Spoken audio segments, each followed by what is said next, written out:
What's up, my people? How you doing? My name is Dalton, and this is my channel. Now, today, this is going to be a reaction video, and today I want to talk about an incident that happened that the media and a lot of other places are pretty much covering it up, which is kind of crazy. Okay, and I like to dib and dab and give you stuff that other people don't. That's why you subscribe, right? Anyway, before I start, I ask you to subscribe, share this video or any of my videos that you like. I ask you to give this video a thumbs up, and I would love your comments. Okay, so let's do this. In Georgia, there's a police force down there that decided to go against the grain, and I'm gonna tell you what I mean. Give you a little backstory. First of all, if you ever, this is criminal justice 101, that a criminal or person a threat, it could be a threat to you, could be any race, color, nationality, sexuality, and unfortunately these days, any age. Okay? So when you're training, whether you're trying to get your gun permit, sorry about the noise, I'm outside. Whether you're trying to get your gun permit or if you're an officer and you're just trying to stay on, on par to being equipped with your weapon and how to use it, or if you're in an academy, getting ready to become an officer. When you're using your weapon and you're shooting at a target, the target has no face. The target is just a shape, and it usually has different dots on it, okay, which I will try to put a diagram up for you all to see. And that's your target.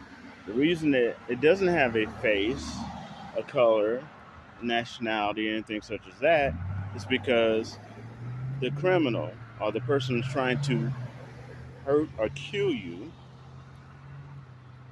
if you're a part of law enforcement, doesn't can be anyone of any age, of any sex, just anyone. Okay, so you always have to kind of be in this frame of mind. This is what I'm telling you is what you learn, like in the first year of getting a criminal justice degree or a certification. This is 101, you know, and they usually have to buy these particular, you know, these sheets that they put up, and for practice, for target practice, and they buy them in bulk. Okay, and there's a protocol. They have to be approved and all this other stuff. Reason I'm telling you that, in Georgia, there's a police force that decided their target practice poster that they're going to use is going to be a black man with a beanie. You got it right. So they approved this. They got tons of them made so that everybody in that particular precinct, anybody training to be an officer, okay, maybe even anybody just trying to get their weapons permit, their target is going to be a black man with a beanie. And I can't make this up. I can't make this up. And this was in the news, but it got covered up real quick, okay? And it must be nice to have groups within groups within groups that protect racist people and cops. It must be nice, okay? And they didn't even get a slap on the hand. Basically, they got away with saying, oops, We didn't mean anything by it. It was just a little bit of a mistake, and we're going to change it to the regular protocol posters, target posters. That's it. Okay, no internal investigation. Okay, uh, nothing. They got away with it, and it just amazes me that they were so arrogant, as if they're above the law and can't be touched.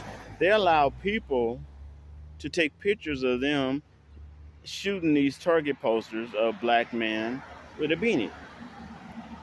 And you and I know, because there are a lot of Afro American organizations, there are a lot of pro black organizations that are definitely okay with the Second Amendment. Okay? They pride themselves on being okay with the Second Amendment and being trained on the weaponry. Okay? But you know that if their poster that they ordered to shoot at was a white man or a white woman, blonde haired, blue eyed, or even a brunette,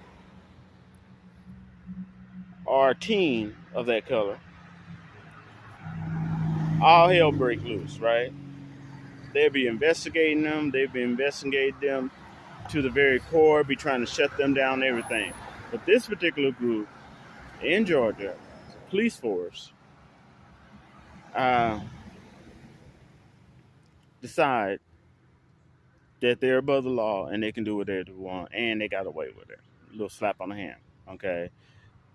And with most cases, any case that they have closed, in my opinion, dealing with any ethnic person, shot or not, pretty much got to be reopened. It's the same as if you had like up here, we had a police officer that OD'd on drugs that was compensated. That was taken from uh, criminals, and it was actually in the police lockup, and he OD'd. Now his cases have to be reopened, but somehow this racist Georgia protected police force, a little slap on him, that's it. And I can't make this up. And I will have the actual, what you call it, article in the description box below. Okay, it'll be included with this video, and I just wanted to tell you about that. And my reactions to that is that, what's good for the goose is good for the gander. And until people, organizations, no matter how powerful and big, realize that, there's going to be a problem. Okay, and it's just like, and with that type of racism, you can look and say, oh well. You look at these people saying that affirmative action is not needed no more. You don't need that for anything anymore because there's no more racism. Okay, what the hell you call that in Georgia? All right, yeah, you don't need that no more. Okay, and on a different subject, on my idea of affirmative action, look, anytime Supreme Court or anybody makes a ruling, whether it's in the favor of conservatives or not, there's a win and there's a lose.